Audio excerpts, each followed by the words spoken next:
Well, we're back with an important conversation coming over this next hour, and one I think you'll be thrilled with, because making sense of what is happening in this fast-changing world of ours, grappling with the different ideas of how Christians engage with all the changes that we're seeing around us. Well, our special guest today says we can learn a lot from the Apostle Paul and from some of the great thinkers of Christian history like St. Augustine, who dates back to the 4th century. Now, our guest today has been able to think about and evaluate the often hidden assumptions and concepts that shape today's thinking. In his latest book, he looks through the lens of the biblical narrative running from Genesis to Revelation and asking urgent questions that we all need answers to. Christopher Watkin is our guest today. He's an associate professor at Monash University. He's an expert in European languages with research interests in religion, in atheism, and the secular, in philosophy and literature. His book is called Biblical Critical Theory, and yes, it's another one of those that's been shortlisted for this year's Australian Christian Book of the Year Awards. And Dr. Christopher Watkin back with us. Christopher, a special welcome back to 2020. Thank you so much, Neil. It's wonderful to be with you again. Christopher, congratulations, first of all, on your book being shortlisted. It's a great book. Dealing with really complex ideas, but you've got a beautiful way of writing and helping the reader to understand those things so much more clearly. Give us a little bit of an understanding about this latest book of yours, because we're going to talk about some of the concepts you talk about, but it's clearly many years in the making. It certainly is, Neil. That's right. Look, I had a lot of fun writing it. It's one of those books that you need to get off your chest, in a sense. It was things that I've been thinking of for many years. And the quickest way to describe it is really that it takes a helicopter tour of the whole Bible, starting off at Genesis 1, finishing off at the end of Revelation. And it tries to look at the key moments in biblical history and to think, what does this moment, what does the creation of the world, what does the Exodus, what does the giving of the law and so forth have to say about culture? And the way that Christians should relate to culture and think about culture in our world. And we'll get into this a little more, but when we talk about Christians and culture, the things that were happening in the first century, of course, first century, the Jewish people, the Israelites, well, they were under Roman rule, and they had a culture to deal with in those days. I mean, and there might be some similarities that we'll get into today, but it wasn't as though Christianity didn't come up against butting heads with the cultures of the day, especially the Roman and Greek cultures. That's right. And in the Bible itself, we see that happening. There's that amazing passage in 1 Corinthians 1 where Paul is grappling with the Jewish and the Greek cultures of his day and their desire for wisdom and power. Or you think of Paul again in Acts 17, preaching to the philosophers.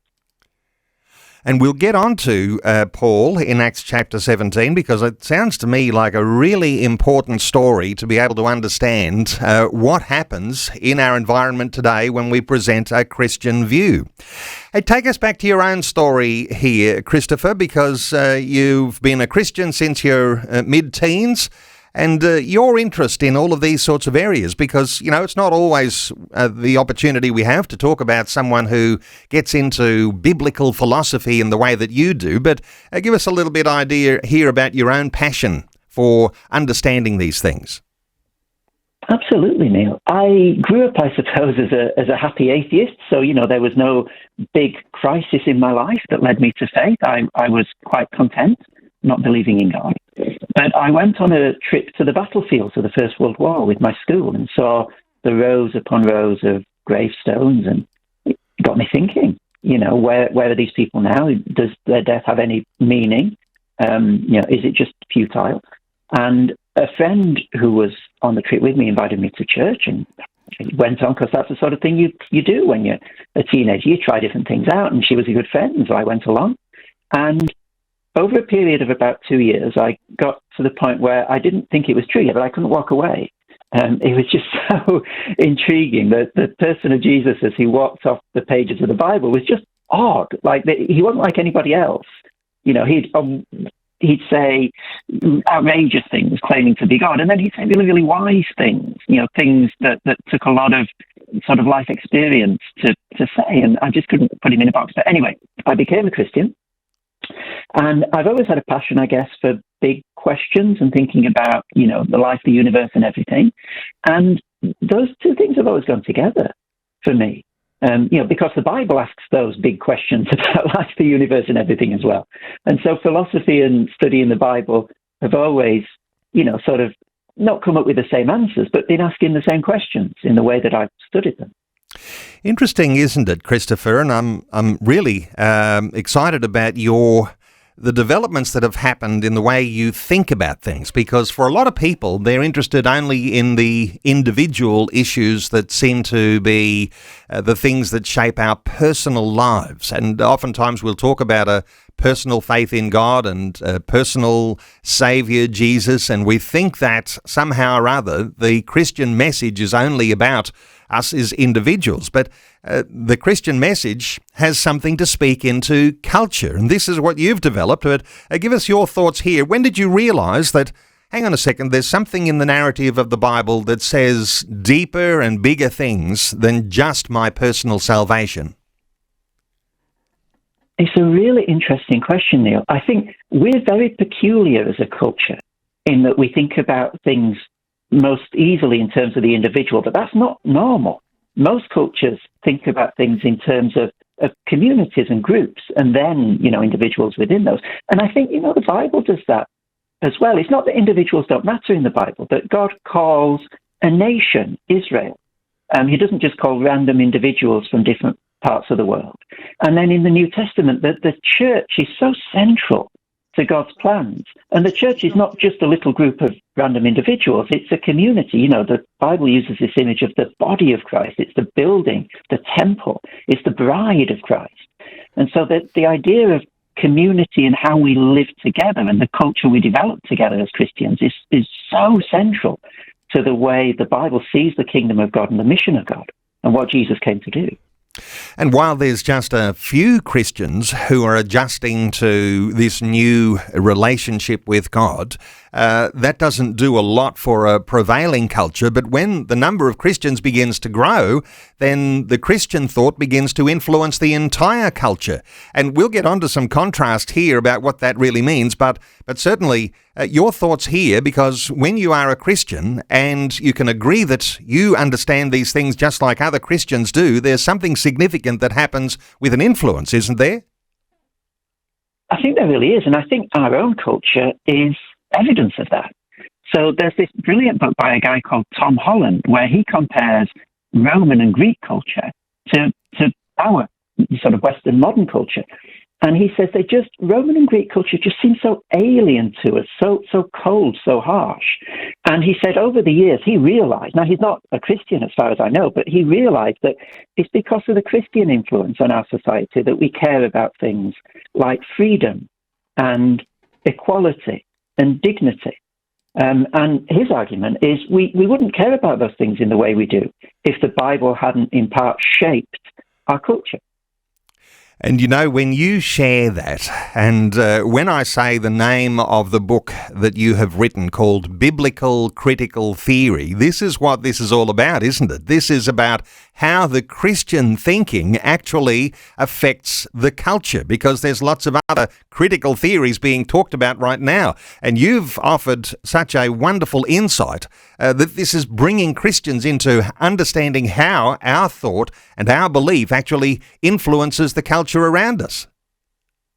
That's right. I think part of the jigsaw puzzle is that our culture is, thoroughly steeped in Christian ideas and Christian values, but I think there are other bits of the jigsaw puzzle as well. So our culture has taken those ideas like, freedom and equality out of a Christian framework, if you like, out of a Christian ecosystem, and it's trying to make those ideas work not in their natural habitat, and so they're never quite the same.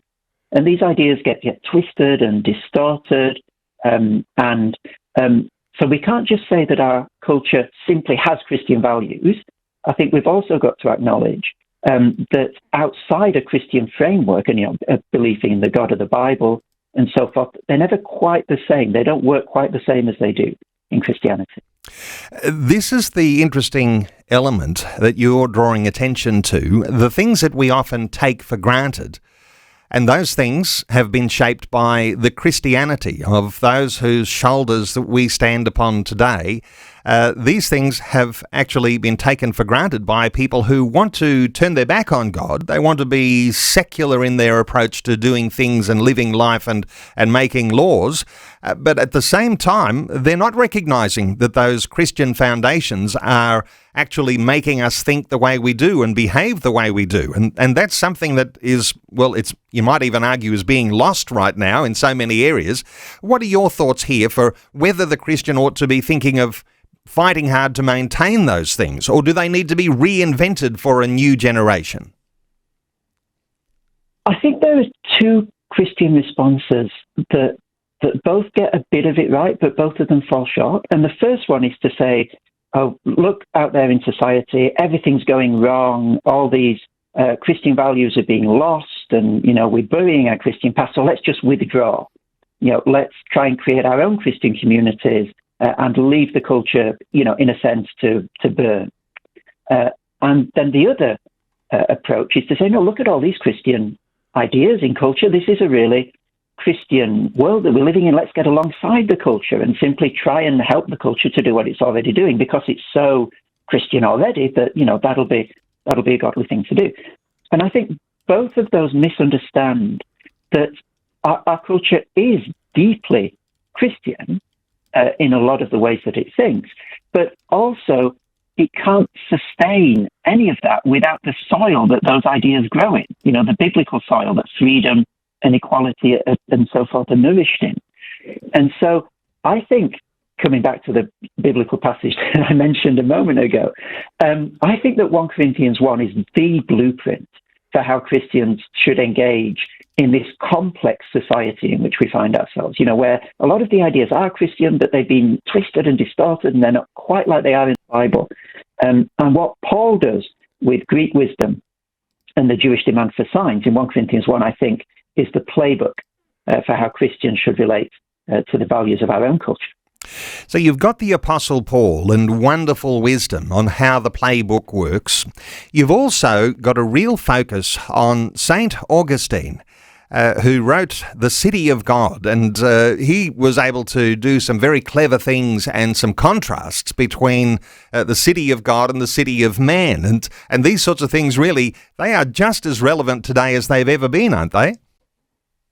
He's brilliant, Augustine. I mean, he's astonishing. The stuff he's doing in the 400s, I think, is just like it's been written yesterday for our society in many ways.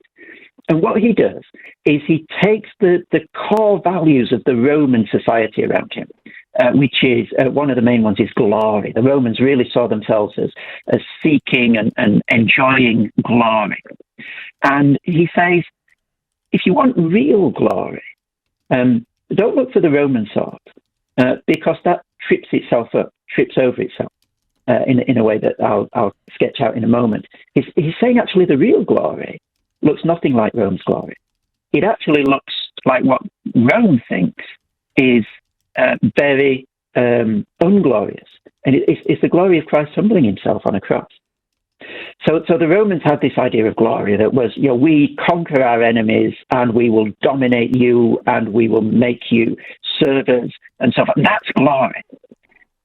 But Augustine, on the first page of The City of God, makes this really profound observation about that. He says that the Romans have become mastered by their mastery. In other words, glory's become a drug. It's dominating them. They're addicted to it. They're serving it. So this thing that they think is their pride and joy, they're actually enslaved to it. And isn't that such a powerful diagnosis of a lot of the things that we run after in our own lives, whether it's power or money or success or sex? We think that those things are serving us, but actually we've become slaves to them. And we're mastered by the things we want to master.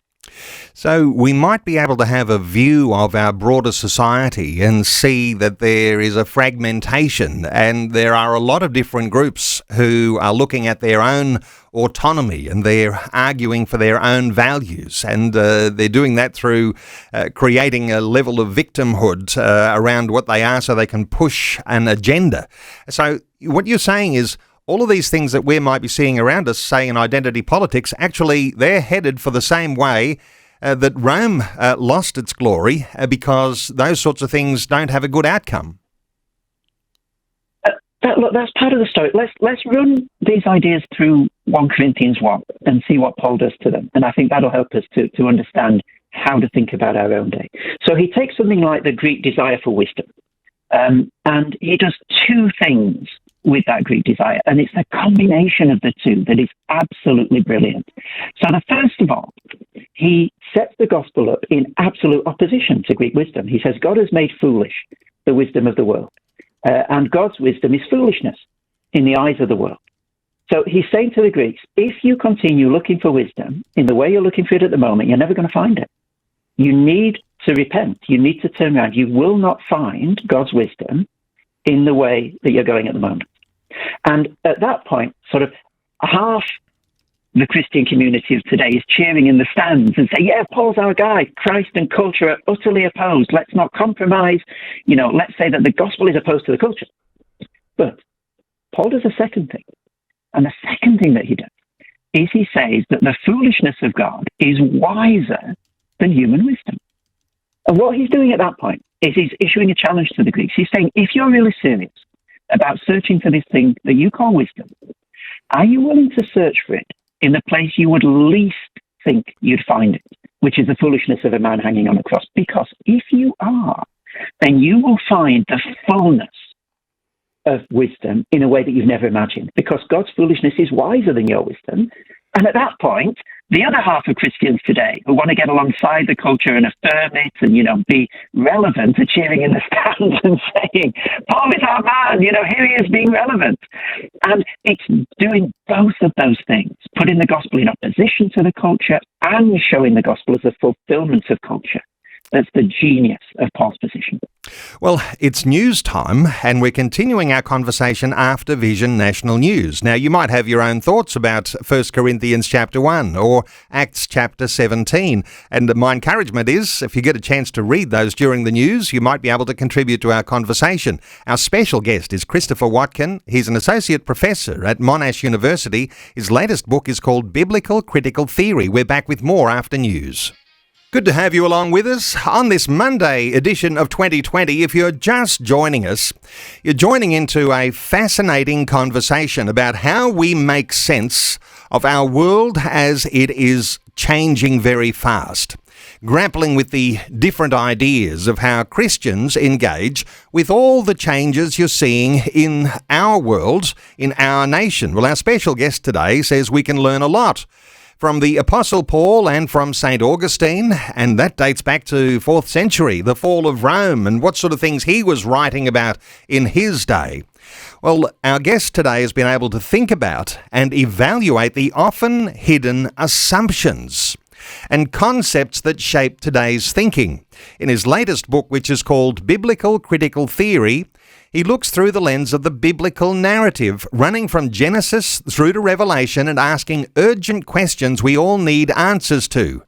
Dr. Christopher Watkin is our guest. He's an associate professor at Monash University, an expert in European languages with research interests in religion and atheism and the secular in philosophy and literature. So perhaps a deeper sort of conversation, but as you've been listening to Christopher, he has a beautiful way of turning a phrase and explaining things in such a way that ordinary mortals like us can understand deeper things. So I do want to open our talkback line on 1-800-316-316. You might like to join in our conversation today, 1-800-316-316. Christopher, let's move on from talking about the Apostle Paul and St. Augustine to some of the things that really affect the way we think about our world today that we might be able to glean as we go right back to Genesis. the things we understand about our origins and the things that give us identity. How do you deal with those as you're helping people to understand the changes in our world today? Thank you, Neil. It's the sort of question that I love being asked. Let's open up Genesis 1-3 and really sort of get our noses dirty in that text and see how it shapes an attitude to culture. The first thing I'd say, and it sounds really obvious, but I hope that I'll be able to show that it's really profound by the end of this conversation, is that Genesis 1 is different to Genesis 3. In other words, creation and fall are not the same thing. And that opens up an incredible potential for cultural critique, because it helps Christians to orient themselves in relation to the two basic ways that the modern world sees human beings and society. And one of them puts all the weight on Genesis 1, and the other one puts all the weight on Genesis 3. But of course, for Christians, we've got both of those. So the first way that the modern world sees people is that people are fundamentally selfish and unreasonable. And what we need is a big, strong authority to keep us in order. And this goes all the way back to the philosophy of someone called Thomas Hobbes, who's a founding modern political theorist. And this was his view of human beings. Now, of course, if that's what you think human beings are, then you're going to have a particular view of government, and it needs to be strong, and it needs to dominate people and stop them from expressing their evil tendencies and so on. But there's another current of thought in modernity, which is that people are fundamentally good and fundamentally reasonable. And what we need to do as a society is just let people loose to exercise that goodness and reasonableness with each other. And this as well goes back to a different philosopher, a guy called Jean-Jacques Rousseau. And if that's the way you think people are, again, you're going to have a politics and a social view of society that wants to do particular things. And so you've got these two really, really different views of who people are and how we should organize society competing with each other in modernity.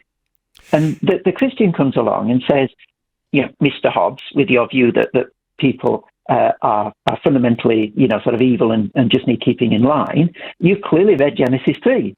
And, Mr. Rousseau, Monsieur Rousseau, with your view that people are fundamentally really nice and, just need letting loose, you've clearly read Genesis 1. The problem is both Genesis 1 and Genesis 3 are there in the Bible. So both of you are only taking account of really part of the story.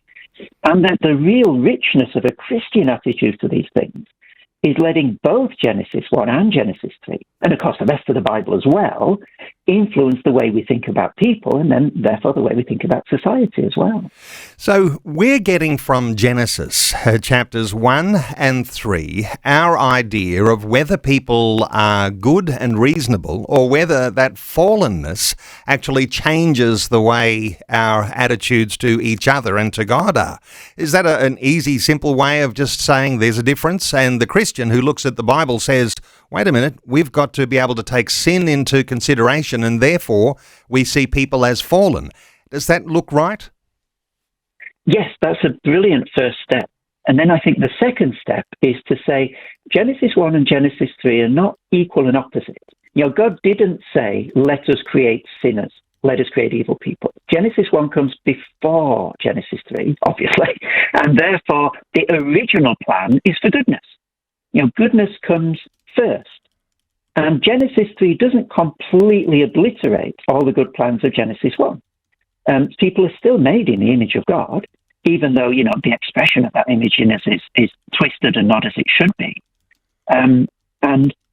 So Genesis 3 happens within the story, begun by Genesis 1. In the book, I use a technical term to describe this. I say there's an asymmetry between Genesis 1 and Genesis 3. Genesis 1 is in a sense, bigger. It sets the stage. Genesis 3 messes things up, but not completely. And therefore, there's when we think about human beings as Christians, we don't first of all think we're fallen, we're evil. First of all, we think we were created in God's image to love him and to love other people. And yes, then also we've messed that up and we're fallen. So we've got this distortion that's come with the fall. As you say, God's good plan, it's affected by the fall. but it's not completely affected by the fall, but it does do something to our identity, the way that we relate to God and understand reality. How do you describe that happens in the fall and the way we think about what's true and what's right? Yeah, so I think the Bible would say that every part of us is affected by the fall.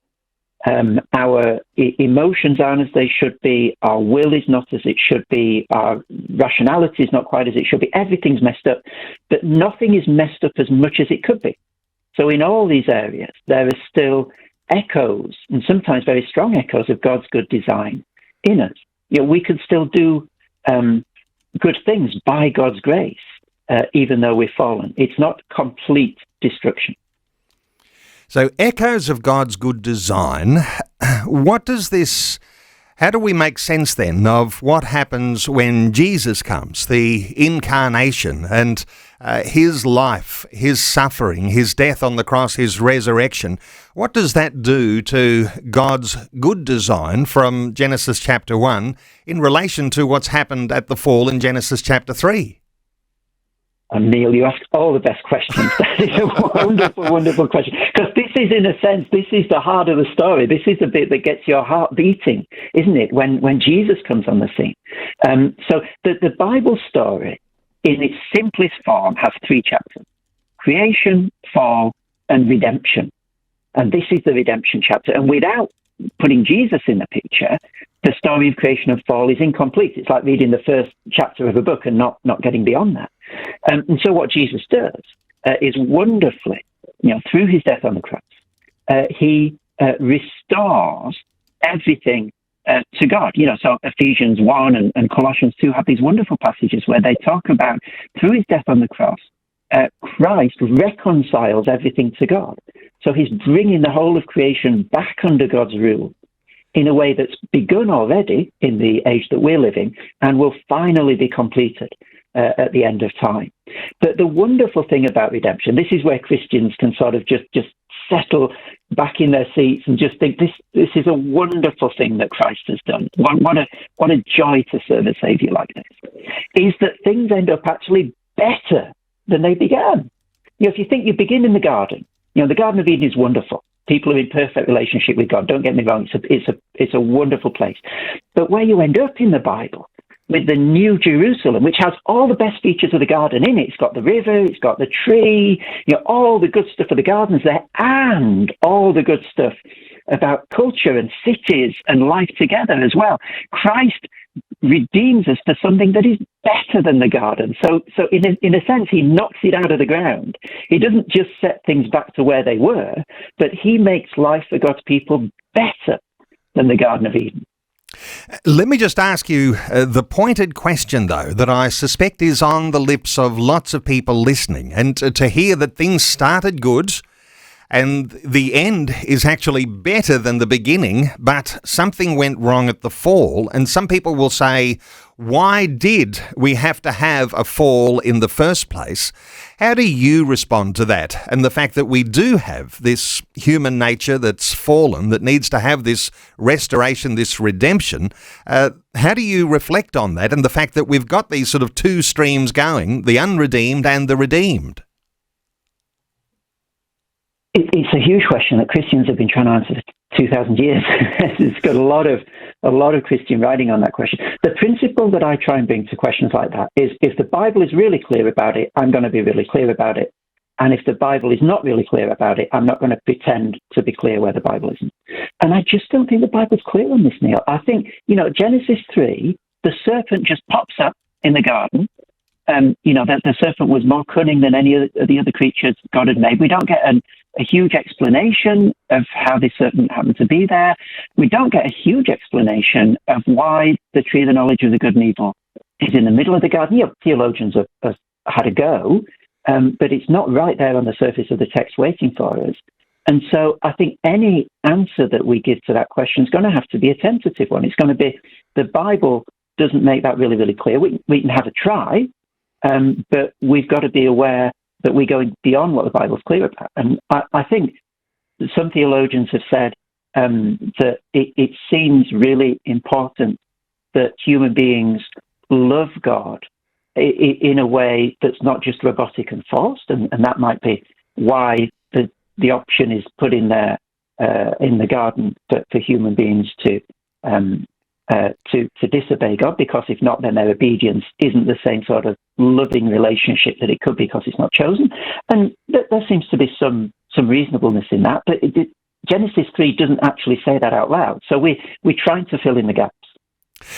Chris, what do we make of what this means for us today as things seem to be changing so fast in our very secularised world? The sorts of things that we might be thinking, the sorts of things that we might be aspiring to, the things that we might even have hope in. Where do you think these things fit today as we recognise that there is a fallenness about humanity and it might be behind some of the very destructive things that are going on? Where do we place ourselves as Christians, and what do our aspirations, our hopes look like when we have our faith in God? I think hope is a really big question today, isn't it? I mean, ever since, COVID hit us all for six a couple of years ago, I think that hope has been in short supply in society, and therefore it's really important to address this question head on, and not to think that hope is an easy thing, or that we simply Christians, therefore we should have lots of hope. Life is hard today, and hope is a precious commodity, and therefore how wonderful it is that the Bible gives us rich and deep reasons for having hope that don't depend on our circumstances. They don't depend on us having employment or rich relationships or whatever. That our reasons for hope are outside us, thank goodness, not inside us.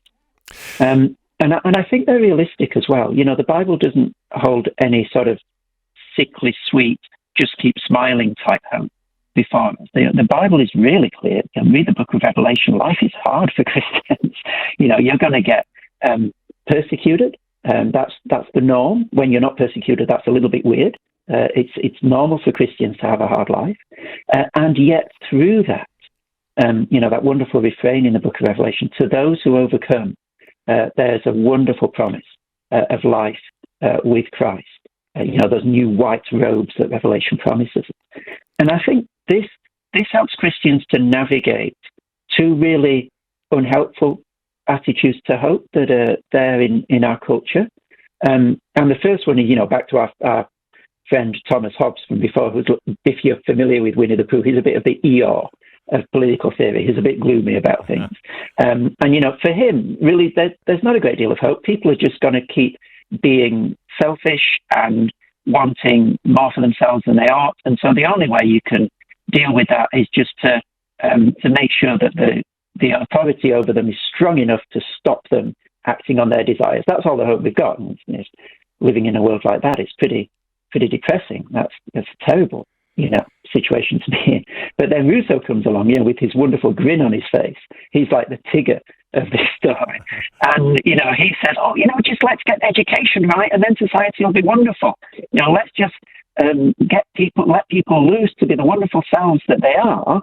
And that sounds brilliant, and you can get enthusiastic about that. But then when you start to find that it doesn't work, what's happened in history is that people have sometimes got sort of desperate. And the end has justified the means, and we've got to eliminate from society those people who are holding us back, and then it'll all be wonderful. And you get things like the French Revolution, where you just kill the right people, and then it's all going to be okay.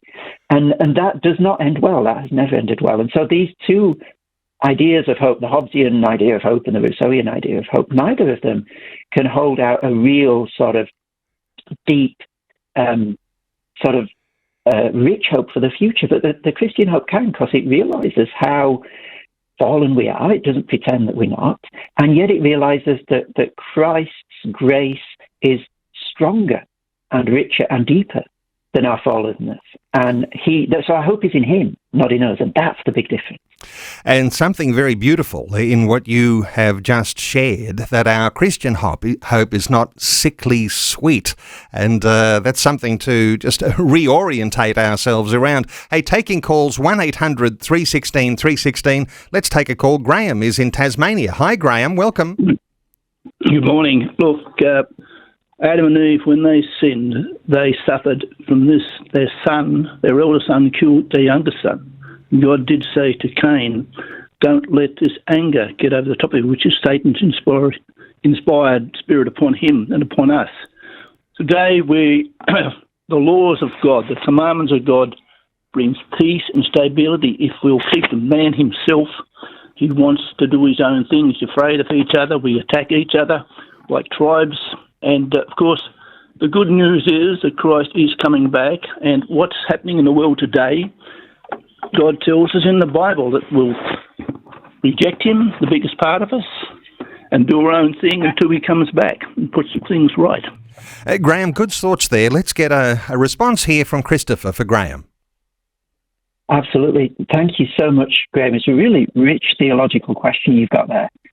You took us right from Genesis, up to the present day. And I think you're right. There is sometimes a tendency for us to be afraid and think that people are going to attack us. And I think there are some really helpful biblical passages that speak into that fear, that legitimate fear. And the one that comes to mind, first of all, is that lovely letter that Jeremiah writes in chapter 29 to the people in exile.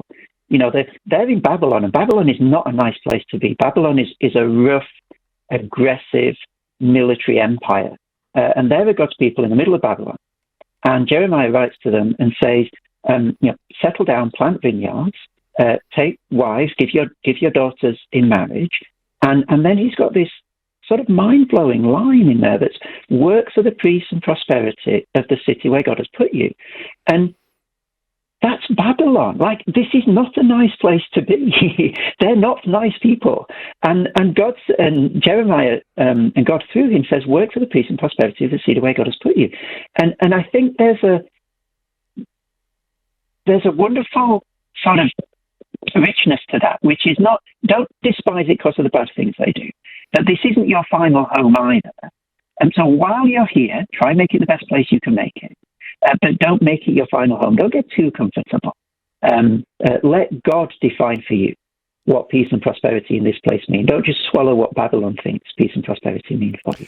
Graham, thank you so much for your call. Let's take another call. Alex is in Melbourne. Hi, Alex. Welcome along. Oh, yes. Hello there, Neil. Yes, I've got a simplistic thought about the fall is the Creator is testing his creation, and because we have a free will, like God himself, so therefore it's merely a test, and of course we fell. That's how I'm just looking at it. Christopher, a thought or two for Alex? Yeah, I think you're absolutely right, Alex, that we failed spectacularly, didn't we? The one thing, we had one job in Genesis 1. Don't eat from that tree. All the other trees, the hundreds of millions of trees, however many, knock yourself out. Go and make every fruit salad you want. Just that one tree, don't eat from it. And we failed. But the wonderful thing is that isn't the final story. And the wonderful thing is that when Christ was faced with exactly those same temptations in the desert, go and make bread appear, said the devil to him. Serve yourself rather than God. He didn't fail. And the sort of jaw-dropping thing is that we can now share in his victory. He was the one who didn't follow in Adam's footsteps. And we can be united with Christ. And we can benefit from that obedience that Christ showed, where Adam and Eve and us have all failed. And in a sense, then we get what we don't deserve. We get what Christ deserves. Which is the sort of life that someone who'd been obedient in Eden would have had. And that's the scandal of Christianity, isn't it? We have completely stuffed up. And yet, if we're united with Christ, we can live the life of someone who never stuffed up. It's just mind-blowing. Alex, thank you so much for your call. Boy, the time has gone by very quickly. Let me just bring this back to our reality today, Christopher.